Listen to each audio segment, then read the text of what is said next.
ಪರಂ ಶಾಂತಿ ಯೋಗದ ಅಂತಿಮ ಸ್ಥಿತಿ ಪ್ರತ್ಯೇಕ ಆತ್ಮಗಳಿಗಾಗಿ ಮೀನಾ ಮಿಶ್ರಾ ಬೆಹನ್ ಅವರ ಯೋಗ ಸಂಕಲ್ಪಗಳು. ಪರಂ ಶಾಂತಿ. ನಾನು ಆತ್ಮ ಬೇಹದ್ के बेहद की ವಿಶ್ವ ಕಲ್ಯಾಣಕಾರಿ ಆತ್ಮ, ವಿಶ್ವ ಪರಿವರ್ತಕ ಆತ್ಮ. ನನ್ನ ಆತ್ಮದ ಸೃಷ್ಟಿ ಈ ಸೃಷ್ಟಿಯಲ್ಲಿ ವಿಶೇಷ ಕಾರ್ಯಕ್ಕಾಗಿ ಮಾಡಲಾಗಿದೆ. ನಾನು ಆತ್ಮ ನನ್ನ ತಂದೆ ಪರಮಪಿತನೊಂದಿಗೆ ಈ ಧರೆಯ ಮೇಲೆ ಅವತರಿಸಿದ್ದೇನೆ. ಸಂಪೂರ್ಣ ವಿಶ್ವದ ಕಲ್ಯಾಣಕ್ಕಾಗಿ, ಸಂಪೂರ್ಣ ವಿಶ್ವ ಪರಿವರ್ತನೆಗಾಗಿ ನನ್ನ ಆತ್ಮವನ್ನು ಕ್ರಿಯೇಟ್ ಮಾಡಲಾಗಿದೆ. ಬೇಹದ್ನ ತಂದೆಯ ಜ್ಞಾನ, ಬಾಪೂಜಿಯವರ ಜ್ಞಾನವು ನನಗೆ ದೊರೆತ ನಂತರ ನನ್ನ ಆತ್ಮನ ಸ್ಮೃತಿ ಜಾಗೃತವಾಗಿದೆ. ನನಗೆ ನನ್ನ ಆತ್ಮದ ಒರಿಜಿನಲ್ ಸ್ವರೂಪದ ಪರಿಚಯವಾಯಿತು. ಅದರೊಂದಿಗೆ ಬೇಹದ್ನ ತಂದೆಯ ಪರಿಚಯವೂ ಆಯಿತು. ನನ್ನ ಅಸ್ತಿತ್ವದ ರಹಸ್ಯವನ್ನು ತಿಳಿದುಕೊಂಡೆನು. ಈ ಭೂಮಿಗೆ ಪರಮ ಪಿತನೊಂದಿಗೆ ಬಂದ ರಹಸ್ಯವನ್ನು ತಿಳಿದುಕೊಂಡೆನು. ನನ್ನ ಜೀವನದ ಗುರಿ ನನ್ನ ಆತ್ಮಕ್ಕೆ ತಿಳಿದು ಬಂದಿದೆ. ನಾನು ಆತ್ಮ ಸಾಕಾರದಲ್ಲಿದ್ದರೂ ಕೂಡ ನನ್ನ ಆಕಾರಿ ಸ್ವರೂಪದಲ್ಲಿ, ತಂದೆಯ ರೂಪದಲ್ಲಿ, ಫರಿಷ್ಠಾ ಸ್ವರೂಪದಲ್ಲಿ, ನನ್ನ ಆ ಅವ್ಯಕ್ತ ಸ್ವರೂಪವನ್ನು, ಅವ್ಯಕ್ತ ಸ್ವರೂಪ ಫರಿಷ್ಠಾ ಸ್ವರೂಪವನ್ನು ಅನುಭವಕ್ಕೆ ತಂದುಕೊಳ್ಳುತ್ತಾ ವಿಶ್ವ ಪರಿವರ್ತನೆಯ ಕಾರ್ಯವನ್ನು, ವಿಶ್ವ ಕಲ್ಯಾಣ, ಸಂಪೂರ್ಣ ವಿಶ್ವವನ್ನು ಅಮರಲೋಕವನ್ನಾಗಿ ಮಾಡುವ ಕಾರ್ಯವನ್ನು ತಂದೆಯು ನಾವು ಬೇಹದ್ ಆತ್ಮರನ್ನು ನಿಮಿತ್ತವನ್ನಾಗಿ ಮಾಡಿಸುತ್ತಿರುವಂತಹ ವಿಶ್ವ ಪರಿವರ್ತನೆಯ ಕಾರ್ಯ, ಆ ಕಾರ್ಯದ ನಿಮಿತ್ತವಾಗಿ ನಾನು ಆತ್ಮ ನನ್ನ ಒರಿಜಿನಲ್ ಸ್ವರೂಪದಲ್ಲಿ, ತಂದೆಯ ರೂಪದಲ್ಲಿ, ಬೇಹದ್ के ಬೇಹದ್ ಪರಂಧಾಮದಲ್ಲಿ ನನ್ನ ಪರಮಪಿತ ಪರಮಾತ್ಮ ಚಿತ್ರದಲ್ಲಿ ವಿಚಿತ್ರ ಬಾಪೂಜಿಯವರ ಹಣೆಯ ಮಧ್ಯಭಾಗದಿಂದ ಹೊರಚಿಮ್ಮುತ್ತಿರುವ ಪವರನ್ನು ಅವರ ಸಮ್ಮುಖದಲ್ಲಿ ಕುಳಿತುಕೊಂಡು ಅವರ ಪ್ರೀತಿಯ ಸುಧೆಯಲ್ಲಿ ಮುಳುಗಿದ ನಾನು ಆತ್ಮ ಪರಮಪಿತ ತಂದೆಯ ಪವರ್ನಿಂದ, ತಂದೆಯ ರೂಪದಲ್ಲಿ, ತಂದೆಯ ಎಲ್ಲ ಕ್ರಿಯೇಷನ್ಗಳಿಗೂ ಅವರ ಕಲ್ಯಾಣಕ್ಕಾಗಿ ನಿಮಿತ್ತನಾದ ನನ್ನಿಂದ ತಂದೆಯ ಆ ಪವರನ್ನು, ತಂದೆಯ ನಿರಾಕಾರ ಸ್ವರೂಪದಿಂದ ಹೊರಸೂಸುತ್ತಿರುವ ಪವರನ್ನು ಆ ಪವರ್ ಸಂಪೂರ್ಣ ಮಲ್ಟಿವರ್ಸ್ನ ಪರಿವರ್ತನೆಯನ್ನು ಮಾಡುತ್ತಿದೆ. ಸಂಪೂರ್ಣ ಮಲ್ಟಿವರ್ಸ್ ಅಮರಲೋಕವಾಗಿ ಪರಿವರ್ತನೆಯಾಗುತ್ತಾ ಹೋಗುತ್ತಿದೆ.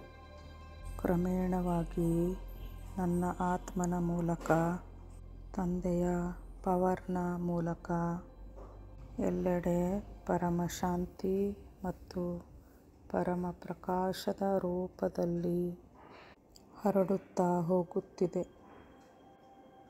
ಹಾಗೂ ತಂದೆಯ ಪವರ್ ಸಂಪೂರ್ಣ ಭಾರತವನ್ನು ಕಾರ್ಡನ್ ಮಾಡಿ ಇಟ್ಟಿದೆ.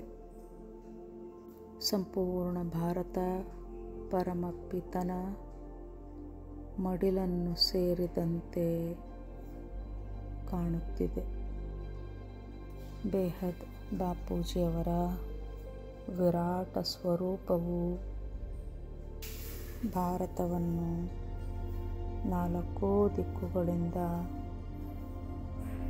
ಕಾರ್ಡನ್ ಮಾಡಿಟ್ಟಿದೆ. ಭಾರತವನ್ನು ಸೇರಿದಂತೆ ನಮ್ಮ ಸಂಪೂರ್ಣ ಬ್ರಹ್ಮಾಂಡ ಅವ್ಯಕ್ತವಾಗಿ ಬಿಟ್ಟಿದೆ. ಅಂದರೆ ಪರಮ ಶಾಂತಿ ಹಾಗೂ ಪರಮ ಪ್ರಕಾಶದಲ್ಲಿ ಕನ್ವರ್ಟ್ ಆಗಿಬಿಟ್ಟಿದೆ. ಕ್ರಮೇಣವಾಗಿ ಸಂಪೂರ್ಣ ಗ್ಯಾಲಕ್ಸಿಗಳು, ಅನಂತ ಕೋಟಿ ಬ್ರಹ್ಮಾಂಡಗಳು ಪರಮ ಶಾಂತಿ ಪರಮ ಪ್ರಕಾಶದಲ್ಲಿ ಕನ್ವರ್ಟ್ ಆಗುತ್ತಿವೆ. ಎಲ್ಲ ಯೂನಿವರ್ಸ್ಗಳು, ಅನಂತ ಕೋಟಿ ಯೂನಿವರ್ಸ್ಗಳು ಕನ್ವರ್ಟ್ ಆಗುತ್ತಿವೆ. ಎಲ್ಲೆಡೆ ಪರಮ ಶಾಂತಿ ಪರಮ ಪ್ರಕಾಶವಿದೆ. ತಂದೆಯ ಪವರ್ನಿಂದ ಮಹಾ ಪರಿವರ್ತನೆ, ಸುಖದ ಆನಂದದಿಂದ ಕೂಡಿದ ಪರಿವರ್ತನೆ ಆಗುತ್ತಿದೆ. ಸಂಪೂರ್ಣ ಮಲ್ಟಿವರ್ಸ್ ಸಂಪೂರ್ಣ ಪರಮ ಪ್ರಕಾಶ, ಪರಮ ಶಾಂತಿ, ಪರಮ ಪ್ರಕಾಶದ ವೈಬ್ರೇಷನ್ನಿಂದ ಸಂಪೂರ್ಣ ಮಲ್ಟಿವರ್ಸ್ನ ಕಣ ಕಣವು ತುಂಬಿಕೊಂಡಿದೆ. ಈಗ ಎಲ್ಲೆಡೆ ಪರಮ ಪ್ರಕಾಶ, ಪರಮ ಶಾಂತಿಯೇ ತುಂಬಿದೆ. ಎಲ್ಲವೂ ಆನಂದಮಯ, ಕಲ್ಯಾಣಕಾರಿಯಾಗಿ ಪರಿವರ್ತನೆಯಾಗುತ್ತಿದೆ. ಎಲ್ಲ ಆತ್ಮಗಳು ಸಾಕಾರಿಯಾಗಿರಲಿ, ಆಕಾರಿಯೇ ಇರಲಿ, ಎಲ್ಲ ಆತ್ಮಗಳು ತಮ್ಮ ತಮ್ಮ ಪುರುಷಾರ್ಥಕ್ಕೆ ಅನುಗುಣವಾಗಿ ತಮ್ಮ ಗತಿಯನ್ನು, ತಮ್ಮ ಗುರಿಯನ್ನು ಹೋಗಿ ಸೇರಿಕೊಳ್ಳುತ್ತಿವೆ. ಪರಿವರ್ತನೆಯು ಬಹಳ ಆನಂದದಿಂದ ಸಂಪನ್ನವಾಗಿದೆ. ನಾನು ಆತ್ಮ ತಂದೆಯ ಕಾರ್ಯದ ನಿಮಿತ್ತವಾಗಿ ಮಾಡಬೇಕಿದ್ದ ಪರಿವರ್ತನೆಯ ಕಾರ್ಯವು ಪರಮಶಾಂತಿಯಿಂದ ಸಂಪೂರ್ಣಗೊಂಡಿದೆ. ನಾನು ಆತ್ಮ ತಂದೆಯ ಸಮ್ಮುಖದಲ್ಲಿ ನಿರ್ವಿಚಾರ, ಭಾವರಹಿತ ಸಾಕ್ಷಿ ಭಾವದಲ್ಲಿ ತಂದೆಯ ಪ್ರೀತಿಯಲ್ಲಿ ಲೀನವಾಗಿ ತಂದೆಯ ಸಮ್ಮುಖದಲ್ಲಿ ನಿರ್ವಿಕಾರ, ನಿರ್ವಿಚಾರ, ಯಾವುದೇ ರೀತಿಯ ಸಂಕಲ್ಪಗಳಿಲ್ಲದೆ ಸಂಕಲ್ಪರಹಿತ ಕೇವಲ ಒಂದೇ ಒಂದು ಸಂಕಲ್ಪ, ವಿಶ್ವ ಕಲ್ಯಾಣದ ಕಾರ್ಯದಲ್ಲಿ ನಿಮಿತ್ತವನ್ನಾಗಿ ಮಾಡಲೆಂದು ನನ್ನಾತ್ಮನನ್ನು ಸೃಷ್ಟಿ ಮಾಡಿದ ಆ ಒಂದು ಸಂಕಲ್ಪ ಈಗ ಕಾರ್ಯ ಸಂಪೂರ್ಣಗೊಂಡ ನಂತರ ನಾನು ಆತ್ಮ ಈ ಕಾರ್ಯವು ಹೇಗೆ ನಡೆಯಿತು, ಹೇಗೆ ಆಯಿತು ಎಂಬೆಲ್ಲ ಯಾವುದೇ ವಿಚಾರಗಳಿಲ್ಲದೆ ಈಗ ಆಗಿದ್ದೆಲ್ಲ ಒಳ್ಳೆಯದೇ ಆಯಿತು, ಬಹಳ ಶಾಂತಿಪೂರ್ಣವಾಯಿತು. ಈಗ ನನ್ನಲ್ಲಿ ಯಾವುದೇ ರೀತಿಯ ಸಂಕಲ್ಪಗಳಿಲ್ಲ, ಕೇವಲ ನಿಸ್ಸಂಕಲ್ಪ ಸ್ಥಿತಿ ಇದೆ. ನಾನು ಆತ್ಮ ನಿಸ್ಸಂಕಲ್ಪ ಸ್ಥಿತಿಯಲ್ಲಿ ಸಾಕ್ಷಿ ಭಾವದಲ್ಲಿ ತಂದೆಯ ಸಮ್ಮುಖದಲ್ಲಿ ಸಾಕ್ಷಿ ದೃಷ್ಟ ಆಗಿ ಸಂಪೂರ್ಣ ಕಾರ್ಯವನ್ನು ಪೂರ್ಣಗೊಳಿಸಿದೆನು ಹಾಗೂ ಕಾರ್ಯ ಪೂರ್ಣಗೊಂಡ ನಂತರ ಸಾಕ್ಷಿ ಭಾವದಲ್ಲಿ ತಂದೆಯ ಸಮ್ಮುಖದಲ್ಲಿ ನೆಲೆಸಿದ್ದೇನೆ. ಇದುವೇ ನನ್ನ ಆತ್ಮನ ಅಂತಿಮ ಲಕ್ಷ್ಯವಾಗಿತ್ತು, ಗುರಿಯಾಗಿತ್ತು.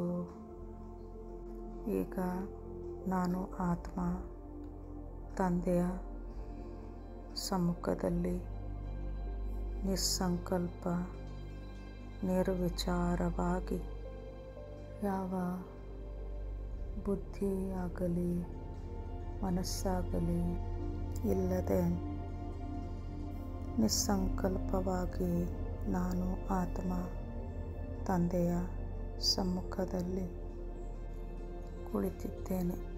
ಇದು ನನ್ನ ಅಂತಿಮ ಸ್ಥಿತಿಯಾಗಿದೆ. ತಂದೆಯ ಸಮ್ಮುಖದಲ್ಲಿ ನಿಸ್ಸಂಕಲ್ಪ ಸ್ಥಿತಿಯಲ್ಲಿ ಇರುವುದೇ ಧ್ಯಾನದ ಅಂತಿಮ ಸ್ಥಿತಿಯಾಗಿದೆ. ಪರಂ ಶಾಂತಿ.